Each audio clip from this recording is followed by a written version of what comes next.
Peoples party کی یہ پرانی خواہش ہے کہ وہ مسلم پنجاب میں بھی حکومت بنائے اور پنجاب سے اپنی سیٹیں نکالے. تو آپ دیکھیں کہ جب بھی پیپلز پارٹی نے بھی حکومت بنائی ہے تو پنجاب سے جب وہ زیادہ سیٹیں لے کے آئی ہے تو اس کے بعد پھر کیونکہ سندھ، بلوچستان اور کے تینوں کی سیٹیں اگر قومی اسمبلی کی ملا بھی جائیں تو پھر بھی پنجاب کی زیادہ ہیں. 50% سے زیادہ سیٹیں جو پنجاب کی ہیں، اور پنجاب سے صرف کوئی جماعت اگر پنجاب سے بھی ون کر لے اور سادہ اکثریت وہاں سے حاصل کر لے تو اس کا مطلب ہوتا ہے کہ وہ مرکز میں حکومت بنانے جا رہی ہے. اور یہی چیز عام انتخابات میں 2013 کا جو انتخابات تھا اس میں یہ چیز واضح طور پر نظر آ رہی ہے. اور اسی لیے پاکستان تحریک انصاف اور پاکستان پیپلز پارٹی دونوں جو فوکس کر رہے ہیں وہ پنجاب کو فوکس کر رہے ہیں. اور آج جس طریقے سے پنجاب کے الیکشن کمشنر نے بہت ساری چیزیں تسلیم کر لیں کہ پرائیویٹ سیکٹر سے بیلٹ پیپر کی چھپائی اور دگنی تعداد میں بیلٹ پیپر جو ہے ریٹرننگ آفیسرز نے مانگے. اور سب سے زیادہ خطرناک جو بات ہے اور جو اس میں اہمیت اختیار 92 پہ کلاسرا صاحب اور عامر متین صاحب جو ہیں طارق کیا ہے چیئرمین نادرا صاحب. بالکل انٹرویو ان کا آیا ہے. وہ انٹرویو جو ہے اس میں طارق ملک صاحب نے سنسنی خیز انکشافات بھی کیے ہیں اور انہوں نے کہا ہے کہ وہ آنے کے لیے بھی تیار ہیں، ویڈیو لنک پر بھی بیان دینے کے لیے تیار ہیں صرف پاکستان کی خاطر. انہوں نے واضح طور پر بتا دیا ہے کہ ریٹرننگ آفیسرز جو ہیں انہوں نے پولنگ ڈے والے دن سارا دن ان کا تھا اور جو کچھ ہوا وہ ریٹرننگ آفیسرز کے کھاتے میں ڈالا جاتا ہے اور ڈالا جانا چاہیے. اس حوالے سے صابر صاحب اس حوالے سے جو انہوں نے بات اہم کی ہے، انہوں نے کہا تھا کہ کورٹ والے جب ہمیں آرڈر دیتے تھے الیکشن ٹریبیونل والے کہ آپ نے جو ہمیں رپورٹس دینی ہے وہ کسی سے شیئر نہیں کرنی، لیکن وہ کہہ رہے تھے کہ حکومتی حلقوں کی جانب سے یہ پریشر تھا کہ آپ جو بھی چیزیں سبمٹ کریں گے وہ ہماری مشاورت سے اور ہمیں دکھا کے کریں گی. اور وہ کہہ رہے تھے کہ میرے لیے اس وقت دو چیزیں تھیں کہ میں گورنمنٹ کی حکم کی بجائے میں نے کورٹ کے حکم ماننے کو ترجیح دی اور یہی ان کا بیسیکلی وجہ بنی. اور خاص طور پہ جو ان کو جو فیصلہ تھا انہوں نے کورٹ کا وہ انہوں نے پڑھ کے سنایا اور اس فیصلے میں بھی یہ بات ثابت ہوتی ہے کہ ان کے اوپر پریشر ڈالا جا رہا تھا اور کس وجہ سے ڈالا جا رہا تھا. تو اس لیے اگر میں کہوں گا کہ اب جوڈیشل کمیشن کو انہوں نے خدمات پیش کر دی ہیں تو جوڈیشل کمیشن کا فرض بنتا ہے، آئینی فریضہ ہے ان کا کہ وہ طارق ملک صاحب کو جو اس وقت چیئرمین نادرا تھے اور ان کو ہٹایا گیا اور جس طریقے سے ہٹایا گیا وہ ہم سب کے سامنے ان کو بلا لیں تاکہ یہ قضیہ جو ہے وہ مستقل بنیادوں پہ حل ہو سکے. اور لیکن اب تک کے جو شواہد ہیں، ابھی ہم نے راشد حبیب صاحب کی جو رپورٹ دیکھ رہے تھے ان کی رپورٹ میں وہ ساری چیزیں جو آج جرا ہوئی ہے اس میں تو وہ ساری چیزیں تسلیم کر چکے ہیں. اب اگلی بات میں اپنا حسنین پروڈیوسر ہیں ان کو میں کہوں گا کہ بار بھٹی صاحب یہ سوال اٹھاتے ہیں کہ پاکستان پیپلز پارٹی شاید کچھ بھی نہ کرے، وہ کوئی مفاہمت. قائرہ صاحب بھی بڑا بول رہے ہیں، قائرہ صاحب کا جو ہے نا وہ سورس سنوائیں. پہلے ہم ایک طارق صاحب کا سورس سنتے ہیں اور اس کے بعد آپ سے پوچھتے ہیں کہ آگے کیا. انہوں نے کہا نا کہ اور بھی بہت سارے انکشافات ہوں گے، تو ان کے پاس کیا خبر ہے؟ تھرڈ وٹنس پروڈیوس ہوئے ہیں، ابھی ان پہ کل مزید بحث ہوگی، باقی جماعتیں بھی بحث کریں گی تو قوم کو بہت کچھ سننے کو ملے گا. بہت کچھ چیزیں ایسی ہیں جو ڈسکرپنسی سامنے آنی شروع ہوئی ہیں، بٹ ابھی بہت کچھ اور ہونے والا ہے. بھٹی صاحب یہ قائرہ صاحب نے کہا کہ اس میں بہت ساری چیزیں نئی اور بہت کچھ ہونے والا ہے، یہ ان کے پاس بھی کوئی اندر کی خبر لگتا ہے جیسے جس وثوق سے وہ بات کر رہے تھے. دیکھیں میں ایک گزارش کرتا ہوں، اقتضاد احسن صاحب اگر آرگومنٹ کے لیے آئیں گے اور انہیں فری ہینڈ ہوگا تو وہ ایسے انکشافات کریں گے کہ لوگوں کو پسینے آ جائیں گے. وزیر اعظم ہاؤس میں بیٹھے ہوئے لوگ پسینے سے یقیناً اپنے ٹیشو سے صاف کریں گے، کیونکہ میں نے ان کی کمپیٹنسی دیکھی ہے، وکلا کرک بھی دیکھی ہے. دیکھیں جو دھاندلی ہے ہر جماعت کہہ رہی ہے دھاندلی ہے، ہوئی ہے، اس پہ تو ابہام ہے ہی کوئی نہیں. ان کا تو حساب یہ ہے کہ گلے میں ڈھول شہر میں ڈنڈورا. او بھائی تمہارے پاس سب کچھ ہے، تھیلے کھولو، تھیلے کھول کے بلوا کے پکڑ لو، پکڑ کے لتر مارو ان سب کو، وہ آ جائے کہ یہ آرام سے باقنے والے ہیں. پاکستان میں میرے خیال میں نا مافیا راج ہے، خواہ وہ سیاست ہو خواہ وہ صحافت ہو، گینگز بن چکے ہیں. میں اب زیادہ تفصیل میں نہیں جاؤں گا، لیکن اس الیکشن 2013 میں دھاندلی پر مجھے 1% بھی ابہام نہیں. اس کے بعد آفٹر الیکشن 27 ریٹرننگ افسروں کے پاس میں گیا، جن میں سے 6 نے مجھے کہا جی ہمیں 2000 بیلٹ پیپر دیے گئے اور 4000 کے سائن کرائے گئے. اب میں نے ان کو کہا یار آپ کورٹ میں جاؤ. انہوں نے کہا جی ہمیں اب حکومت سے مروانا ہے. دیکھیں پاکستان میں اگر ترقی کی ہے دھاندلی نے، کرپشن نے، اور جو موجودہ حکمران ہے ان کو تو بڑا زبردست مائنڈ ہے. یہ پولیس کے ذریعے 100 بندوں کو گولی مروا دی، ان کو کس نے پکڑا؟ یہ الیکشن کمیشن جب تک judicial commission joint investigation team نہیں بناتے، جس دن بن گئی اور 2-4 لوگ پکڑے گئے اس کے ماسٹر مائنڈ، تو انشاءاللہ ود ان 24 آورز سارے لوگ ایکسپوز ہو جائیں گے اور دھاندلی سامنے آ جائیں گے. صاحب قاہرہ صاحب کے پاس کیا ایسی معلومات ہیں، کس بات پہ وہ کر رہے ہیں کہ آگے اور بہت سارے انہوں نے کہا کہ سنسنی خیز انکشافات ہونے والے ہیں؟ دیکھیں قاہرہ صاحب پولیٹیکل ورکر ہیں اور الیکشن لڑنا بھی سمجھتے ہیں، الیکشن لڑنے کی ٹیکنیکس اور کیسے جیتا جاتا ہے اور کیسے ہرایا جاتا ہے وہ ساری سمجھتے ہیں. اور خاص طور پر چودھری اعتزاز احسن صاحب نے اور اس میں چودھری منظور جو ہیں قصور سے پاکستان پیپلز پارٹی کے، انہوں نے اور ندیم افضل چند، یہ پولیٹیکل ورکر جو ہیں انہوں نے کافی کام کیا ہوا ہے. اور وہی بات بھٹی صاحب والی بات، ابھی تو پاکستان تحریک انصاف کے وکیل حفیظ پیرزادہ صاحب جو ہیں وہ میدان میں اترے ہوئے ہیں، اور جب پاکستان پیپلز پارٹی کی باری آئے گی اور چودھری اعتزاز احسن صاحب کی باری آئے گی تو وہ ایک اور اچھی اننگز کھیلیں گے اور اس میں وہ مزید انکشافات سامنے لے کے آئیں گے. ان کے پاس کافی ریسرچ موجود ہے. میں نے آپ کو بتایا صابر صاحب ایک بات میں کرنا چاہوں گا کہ جو آج صوبائی الیکشن کمیشن راجہ محبوب انور صاحب کا بیان ہے، الیکشن ٹریبیونل کا فیصلہ دیکھ لیں حالیہ جو 125 این اے کے حوالے سے ہوا ہے، اس میں بھی ریٹرننگ افسر کے اوپر ساری افسروں کے اوپر ذمہ داری آ رہی ہے. لیکن انہوں نے جو بیان دیا ہے اس میں بھی ریٹرننگ افسروں کی جانب سے، آپ دیکھیں اکارڈنگلی یا قانون رولز کے مطابق یہ ہوتا ہے کہ فارم 5 وہ ایڈمٹ کیا انہوں نے، اس کے مطابق رجسٹرڈ جو ووٹر ہوتے ہیں اس کے مطابق بیلٹ پیپر چھپتے ہیں اور وہ تقسیم ہوتے ہیں.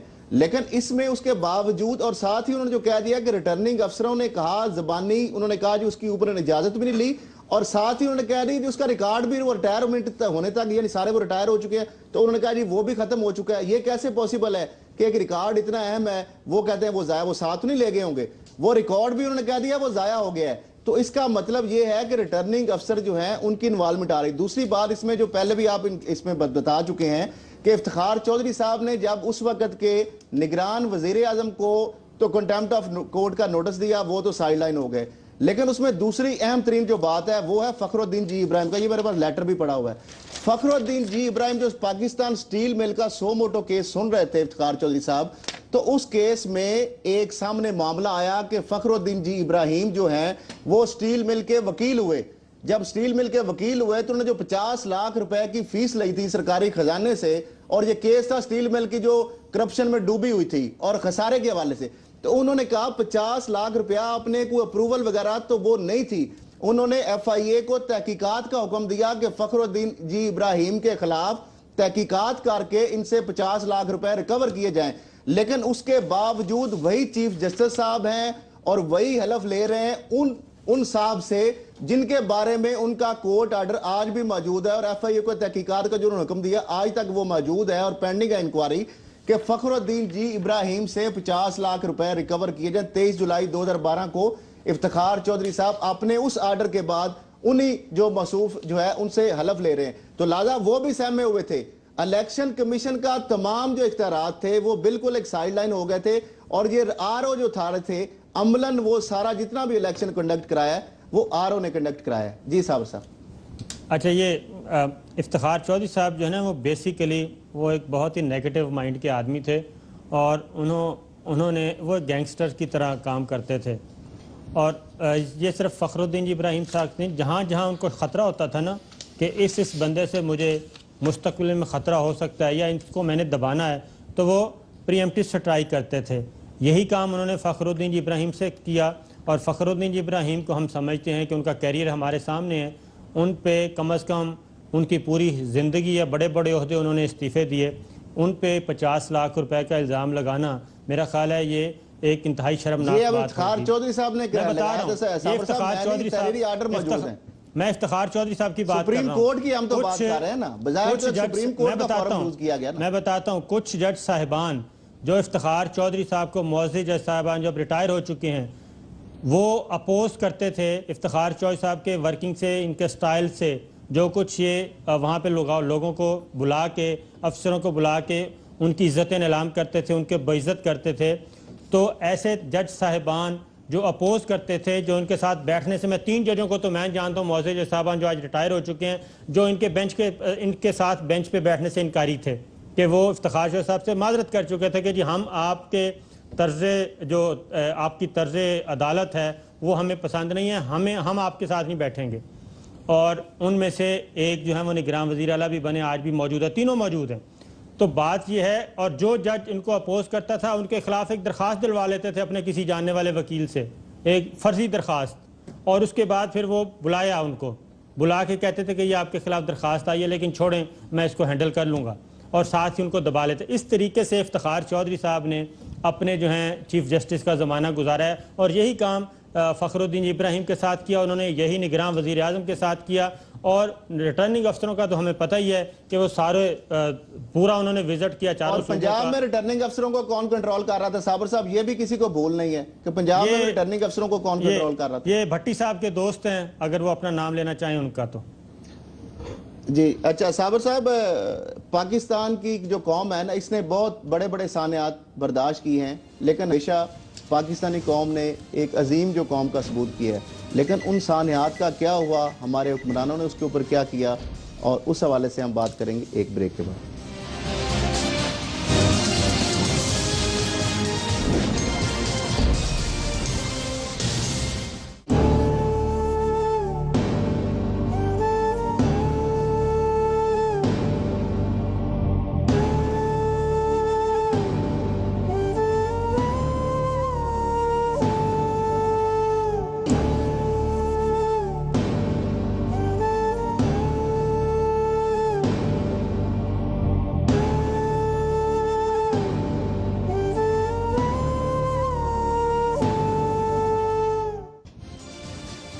Welcome back. ناظرین, جو قومیں اپنے ماضی کو بھلا دیتی ہیں اور ماضی سے کچھ نہیں سیکھتی وہ کبھی آگے نہیں بڑھ سکتی.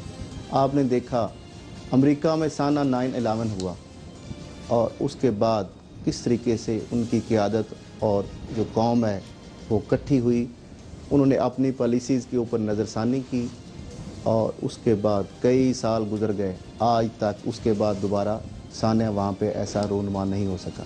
لیکن بدقسمتی سے ہمارے ملک میں تو ایسے سانحات اتنے زیادہ ہوئے کہ ان کی شمار جو کرنا ہے وہ بہت مشکل ہے. آپ نے دیکھا کہ ریسنٹلی جو APC اسکول جو ہے سانحہ جو پشاور کے اوپر ہوا, آرمی پبلک اسکول کے اوپر حملہ ہوا, پھر PNS مہران کے اوپر حملہ ہوا, پھر کراچی ایئرپورٹ کے اوپر حملہ ہوا, پھر اس کے بعد سانحہ بلدیہ ٹاؤن آپ نے دیکھا, پھر اس کے بعد جتنے بھی اب سانحہ ماڈل ٹاؤن آپ نے دیکھا, جتنے بھی واقعات ہم اس کے کریں تو اس پہ کئی پروگرام کیے جا سکتے ہیں. لیکن اس کے حوالے سے کیا ہوا, JITs بنی, کچھ بڑے میڈیا نے ہمت کر کے ان کے JIT کنٹینٹس کے اوپر بات کی جس کو میڈیا ٹرائل کہا گیا. اس کے اوپر سہولت مرزا جو ہے اس کی ویڈیو آئی, اس کے اوپر ہائپ کریٹ ہوئی, پھر خاموشی ہو گئی. آج سندھ ہائی کورٹ نے چلیں کم از کم اس کے اوپر نوٹس لے لیا ہے اور ان کی جو اہلیہ ہے ان کے اوپر. لیکن ہماری جو حکومت ہے وہ زبانی جمع خرچ 2-3 دن تک اظہارے جو تعزیت اور جو یکجہتی کر کے, اور اس کے بعد ہم قوم کے طور پہ بھی شاید ہم مجمع ہیں, قوم نہیں ہے, ہم بھی بھول گئے اور ہماری جو قیادت ہے وہ بھی بھول گئی. ہم نے ان واقعات سے کوئی سبق نہیں سیکھا. سانحہ پشاور اگر دیکھا جائے آرمی پبلک سکول, تو اس کے بعد بھی بڑے بڑے واقعات ہوئے, واگا جو بارڈر پہ حملہ ہوا, اس کے علاوہ اور بھی واقعات ہوئے. لیکن ہم نے آج تک سنجیدگی سے جو ہماری قیادت ہے, خاص طور پہ جو سویلین قیادت ہے, اس کو شاید چونکہ ان کے بچے باہر ہیں, ان کی جائیدادیں باہر ہیں, اس لیے وہ ان کی ترجیحات اور ہیں, ان کے کاروبار چونکہ ان ممالک کے ساتھ ہیں جس کے بارے میں ہماری ملٹری قیادت کہتی ہے کہ یہ ہمارے ملک کے ساتھ سازشیں کر رہے ہیں, لیکن ان کا ان کے لیے سافٹ کارنر ہے کیونکہ وہاں پہ ان کی بزنسز ہیں, بزنس سٹیکس ہیں. تو اس حوالے سے جب تک اب جو ہماری قیادت ہے ان واقعات سے ہم سبق نہیں سیکھیں گے, اس وقت تک یہ واقعات کبھی بھی نہیں روک سکیں گے. ایک طرف تو ہمیں دہشت گردی کا سامنا ہے, اور دوسری طرف ہمیں جو معاشی دہشت گردی کا سامنا ہے شاید یہ اس سے بھی زیادہ خوفناک ہے, جو ہمارے ملک کو ناسور ایک بہت بڑا چمٹا ہوا ہے اور دیمک کی طرح چاٹ رہا ہے. اب اس کے لیے کون ایکشن لے گا، کیونکہ ہماری قیادت جو ہے وہ تو خود اس میں ڈوبی ہوئی ہے. جی بھٹی صاحب آپ کیا کہیں گے کہ واقعات ہوتے ہیں، ہائی کریٹ ہوتے ہیں اور ہم بھول جاتے ہیں؟ دل خراش ایسے ایسے بڑے واقعات ہوئے ہیں کہ جس سے دل خون کے آنسور ہوتا ہے. ہم ہمیشہ پالیٹیشین پہ تنقید کرتے ہیں، یقیناً ان کی کوتاہیاں ہیں، انہیں مال بنانے کے علاوہ کام ہی کچھ نہیں، لیکن نہایت احترام سے پرویز کیانی صاحب رہے ہیں 6 سال، 3 سال ایکسٹینشن لے دی، واہ واہ بلیا موج تیری.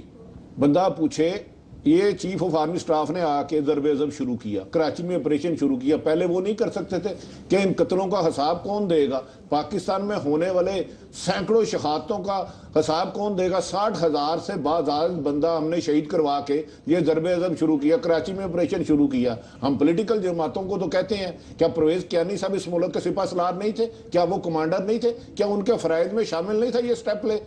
اگر پولیٹیکل جماعتوں کے چلو موٹیو ہیں پیسے کمانا، ہم یہ کیوں بھول جاتے ہیں کہ ہم سب کی ذمہ داری ہے؟ دیکھیں جب کوئی بھی کام وقت پہ نہ کیا جائے اور اس کا ڈیلے کیا جائے اور ایک جان کی بجائے آپ ہزاروں جانیں لے جا کے وہ فیصلہ کریں، تو آخر جس نے کوتاہی برتی ہے، غفلت برتی ہے اپنے فرائض میں، اور اس وقت کو جو برائی جب بڑھ رہی تھی، جب برائی پھیل رہی تھی، اس کو نہیں روکا، میرا خیال ہے وہ بھی لوگ ذمہ دار ہیں، ہمیں ان کو بھی بری الذمہ قرار نہیں دے سکتے. جی صابر صاحب ہم نے کیا ان کو سانحات سے سیکھا کوئی سبق؟